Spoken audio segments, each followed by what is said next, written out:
कक्षा 12 के सभी विद्यार्थियों, कैसे हैं आप लोग। चलिए शुरू करते हैं आज की कक्षा को।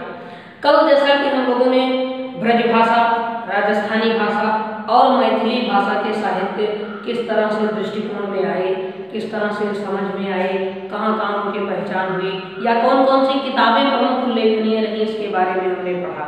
आज हम लोग हिंदी गद्य के विकास का जो संक्षिप्त इतिहास है इसके बारे में पढ़ने चल रहे हैं। सबसे पहले मैं आपको बता दूं, गद्य के विकास का क्रम, हमारा जो हिंदी साहित्य का गद्य है ये 3 श्रेणियों में हम लोग पढ़ते हैं।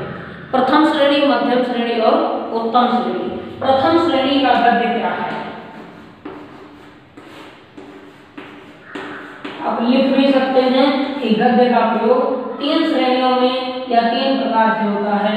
प्रथम श्रेणी का गद्य, इसे हम कहाँ प्रयोग करते हैं, दैनिक क्रियाकलाप में। प्रतिदिन जो हम लोग बोलते हैं, जो हम लोग अपने हिसाब की बातें करते हैं या लिखते पढ़ते हैं, इसको हम दैनिक क्रियाकलाप। मान लीजिए हम लोग कोई भी काम आज करके आए, उसको उसी रूप में अपने मन के अनुसार लिखा, तो वह दैनिक जो क्रियाकलाप का भाषा का प्रयोग है, जो हमारी व्यवहारिक भाषा होगी, वही गद्य का प्रथम प्रयोग, प्रथम श्रेणी का गद्य कहलाती है।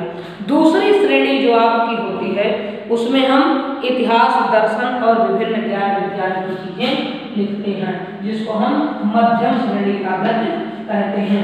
मध्यम श्रेणी का जो आपका गद्य है इसमें इतिहास,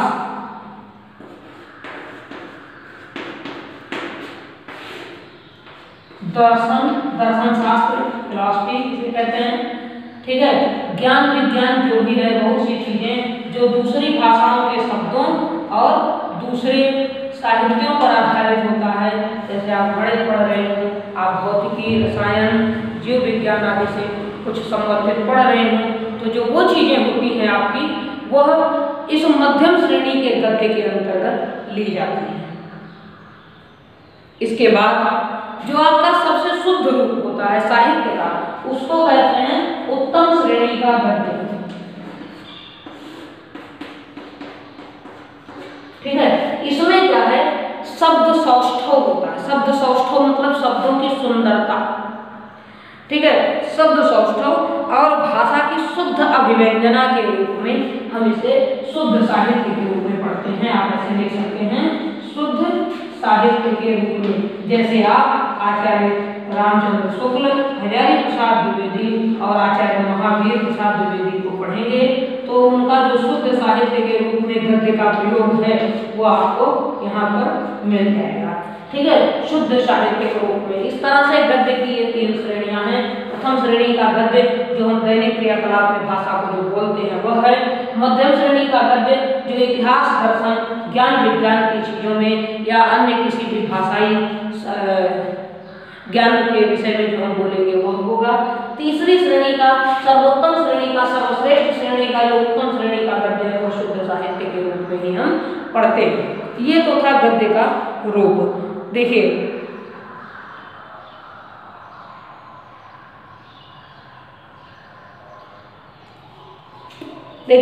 गद्य में क्या होता है, कोई भी लेखक हो, सबको अपने अपने अनुसार शैली का विकास भी करना पड़ता है।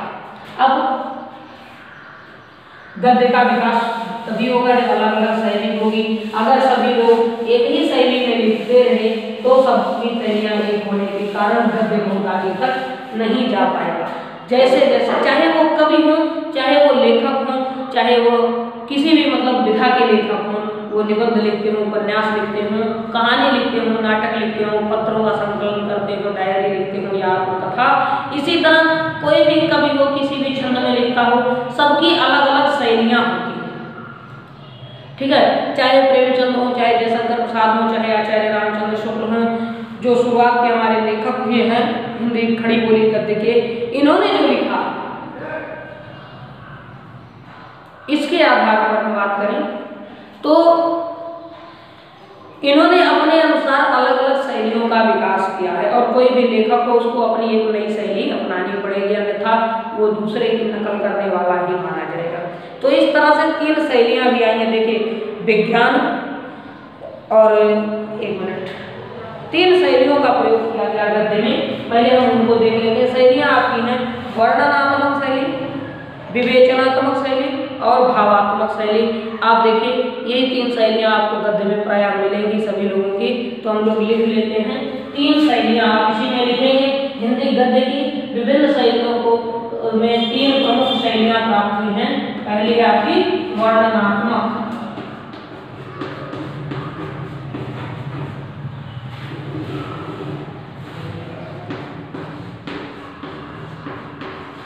ठीक है। दूसरी शैली आपकी है विवेचनात्मक,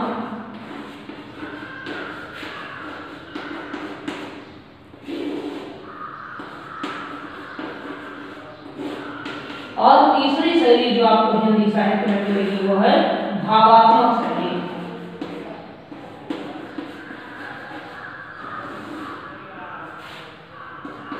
ठीक है। अब इन तीनों का प्रयोग कहाँ कहाँ किया जाता है इसके बारे में बात करें तो जो आपकी वर्णनात्मक शैली है ये इतिहास, जीवनी आदि में मिलती है। वर्णनात्मक जो है जैसे हम इतिहास आदि के ग्रंथ पढ़ें या कोई इतिहास यात्रा वृत्तांत वगैरह है वो पढ़ते हैं तो वहाँ हमको ये मिलती है इतिहास, ठीक है, जीवनी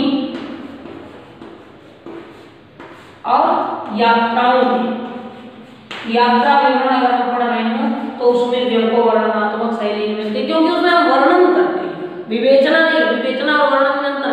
वर्णन में आप किसी कथा को मान लीजिए इतिहास की आप कहानियों को, इतिहास में बहुत कुछ वर्णन किया गया, सीधे सीधे कहते चले। लेकिन विवेचना आप मान लीजिए तराइन के युद्ध के बारे में पढ़ रहे हैं, उसका वर्णन किया जाए। तराइन का युद्ध आप इतिहास में पढ़ रहे हो 1391 में पृथ्वीराज चौहान और मोहम्मद गोरी के बीच में हुआ।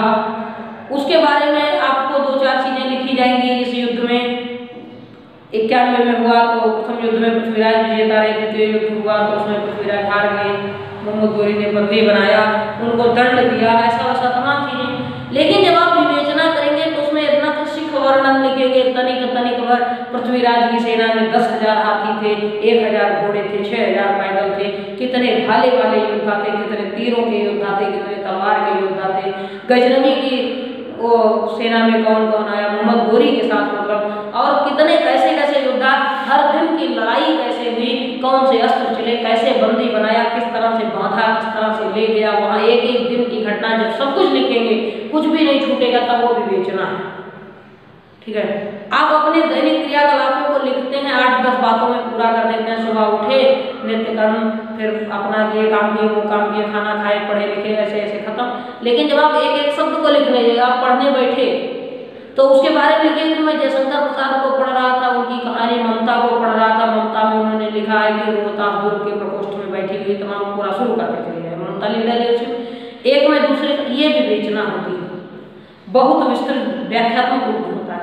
तो पहली जो है इतिहास, जीवनी और यात्रा आदि के बीच में जो शैली मिलती है वो क्या है हमारी, ये वर्णनात्मक है। दूसरी है विवेचनात्मक शैली, जैसे विज्ञान में लिखा जाए जिसको, जब हम विज्ञान लिखेंगे, जब हम सौंदर्य शास्त्र लिखेंगे। आप 12 वाले हो, थोड़ा बहुत मैं आपको बताऊंगा, दिनकर हो पाएंगे और उसी काव्य में सौंदर्य शास्त्र दिनकर ने लिखा है, ठीक है। या फिर आलोचना लिख रहे हैं अथवा दर्शन शास्त्र लिख रहे हैं, आप दर्शन और आलोचना जब पढ़ेंगे तो इसमें भी आपको विवेचनात्मक शैली मिलेगी। आलोचना में एक लेखक जिसकी आलोचना कर रहा है उसके एक एक शब्द की आलोचना करके वो समझाया हुआ रहता है उसमें कि इन्होंने क्या गलती की है और क्या इनके कार्य सही रहे हैं। आलोचनात्मक भी उन्होंने ये लिखा, विवेचनात्मक शैली जो है वो आलोचना में भी। इसके बाद तीसरी शैली हमारी जो हमको मिलती है वो है भावात्मक शैली। ये किसमें होती है, ये ललित निबंधों में होती है, जो कुछ सुंदर भावपूर्ण निबंध, जैसे आपने 11वें महाकवि माघ का प्रभात वर्णन पढ़ा है, उसमें ललित निबंध उसको हम कह सकते हैं। उसमें कुछ भावुक चीजें हैं, भावनात्मक चीजें जिनको हम आप सोचेंगे, समझना पड़ेगा, ठीक है। ललित निबंध लिखा हुआ है। इसके अलावा गद्य गीत, जब कभी कभी गीत की शैली का गद्य में प्रयोग कर देते हैं तो वह गद्य गीत कहलाता है। ये गद्य की प्रसिद्ध विधा है, आपको 11 में पढ़ाया गया, 12 में फिर पढ़ाई जाएगी। गद्य गीत में भी भावात्मक शैली का प्रयोग किया जाता है। और नाटक या एकांकी जब लिखते हैं तो उसमें भी आपकी भावात्मक शैली का ही प्रयोग होता है। नाटक, एकांकी, कुछ स्थानों पर उपन्यास या शेष जितनी भी विधाएं हैं, डायरी वगैरह अपने भाव लिखे जाते हैं, पत्रों में लिखे जाते हैं, ये सब आपको भावात्मक शैली के ही विभिन्न उदाहरण मिलेंगे। इस तरह विभिन्न लेखकों ने अपने अपने लेखन के अनुरूप, अपने अपने विचार के अनुरूप अलग अलग शैलियाँ विकसित की हैं, जिनमें से ये 3 प्रमुख शैलियाँ सामने आती हैं: वर्णनात्मक शैली, विवेचनात्मक शैली और भावात्मक शैली। इसको हम लोग, आप लोग नोट कर लीजिएगा। इसके बाद आगे की पढ़ाई शुरू करते हैं।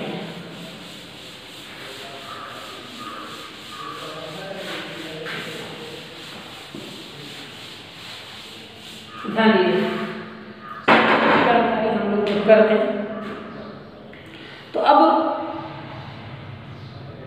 दूसरी भाषाओं की तरह ही आप लिखेंगे कि विश्व की दूसरी भाषाओं की तरह ही हिंदी में भी गद्य साहित्य के आने से बहुत पहले ही काव्य साहित्य का अवतरण भी हो चुका था। पद्य की इस प्राचीनता के अनेक कारण हैं। पद्य की प्राचीनता के अनेक कारण हैं। पहला कारण तो यही है कि जब मनुष्य नया नया बोलना शुरू किया, उसने भाषा सीखा, तो उसको भाषा भावों की प्रकृति ज़्यादा अच्छी लगी, इसलिए वो थोड़ा अपनी भाषा को बनावटी रूप में कहने की आदत थी उसकी। इसे अब जब बोलना शुरू किया उसी समय तो बनावट आई नहीं, लेकिन जब धीरे धीरे उसकी भाषा सरल स्पष्ट हो गई, मनुष्य जब वाणी में कुशल हुआ तो अपनी प्रकृति के अनुरूप, भावात्मक प्रवृत्ति के अनुसार ही वह अपनी भाषा को बनावटीपन देकर बोलना शुरू किया। इसलिए काव्य का सृजन वहीं से आरंभ हो जाता है। किंतु गद्य के लिए भाषा की दृढ़ता होना आवश्यक है। भाषा की दृढ़ता जो है उसको करने के लिए, गद्य में परिवर्तित करने के लिए अत्यधिक योग्यता की आवश्यकता होती है। इसीलिए गद्य के योग्य जो लेखक हुए वो बहुत विलंब से प्रकाश में आए, बहुत देर से यह कार्य आरंभ हुआ, इसीलिए गद्य का साहित्य बाद में शुरू होता है। ठीक है, देखिए, और दूसरी चीज यह भी है, एक और कारण है काव्य के अधिक प्रचलन का, कि प्राचीन काल में टंकण व्यवस्था नहीं थी। टंकण व्यवस्था का मतलब मुद्रण, छापे खाने नहीं हुआ करते थे, और कविताएं जो है वो क्या है, गाते गाते लोगों को याद हो जाती हैं।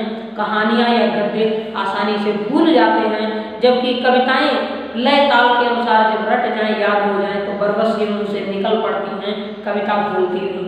इसीलिए आप देखिए, हमारे जितने भी संस्कृत के महाकाव्य लिखे गए हैं, जितने भी ग्रंथ लिखे गए, सब काव्यबद्ध करके ही लिखे गए हैं, ताकि उनको गाते गाते लोग याद कर लें।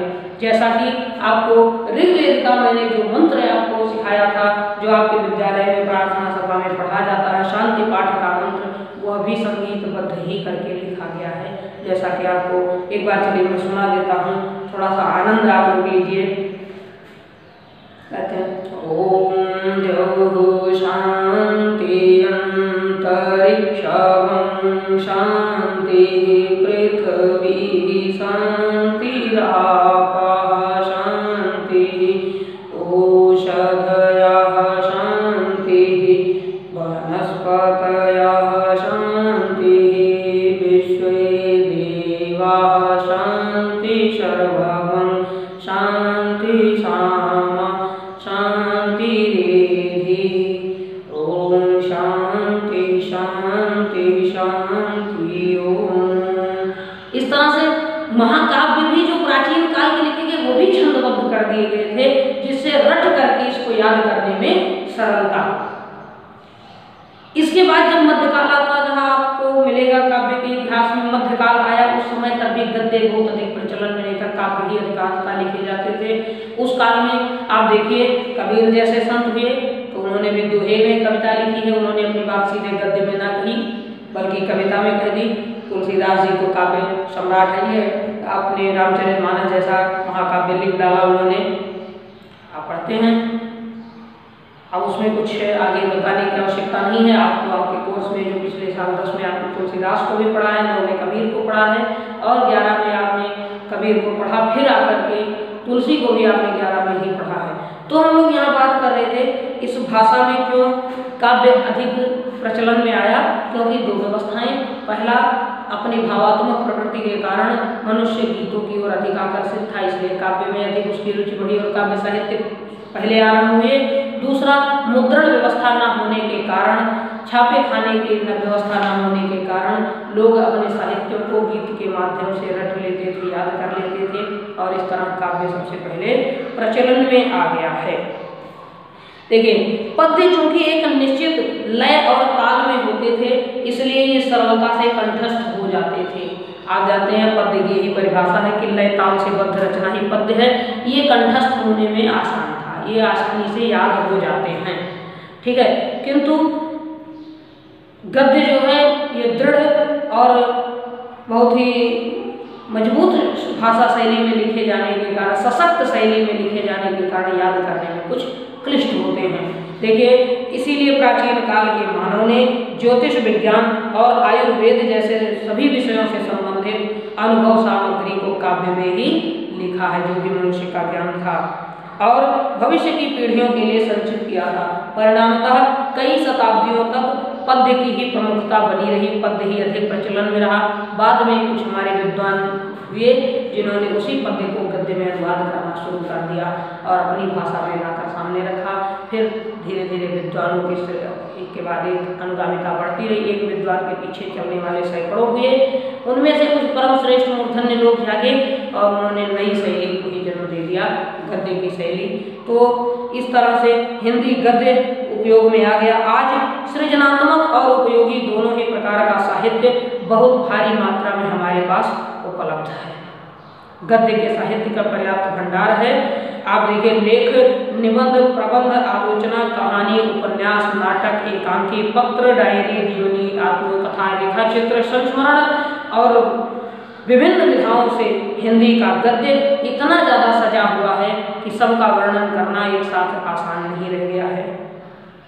उपयोगी साहित्य के अंतर्गत दर्शन शास्त्र, इतिहास शास्त्र, धर्मशास्त्र और राजनीति विज्ञान तथा विज्ञान के बहुत से विषय भी सम्मिलित किए गए हैं। इसके अतिरिक्त हिंदी गद्य का आविर्भाव किस प्रकार से हुआ और फिर हिंदी खड़ी बोली गद्य किस प्रकार से दृष्टि में आया, इसके बाद कैसे कैसे इसका विकास हुआ, काल क्रम इसका कैसे निर्धारित हुआ, ये हम लोग अगले वीडियो में पढ़ेंगे। आज इतना ही, इसको आप लोग पढ़ लीजिएगा। कोई समस्या होगी, इसमें कोई संदेह होगा तो मुझसे जरूर पूछिएगा, ठीक है।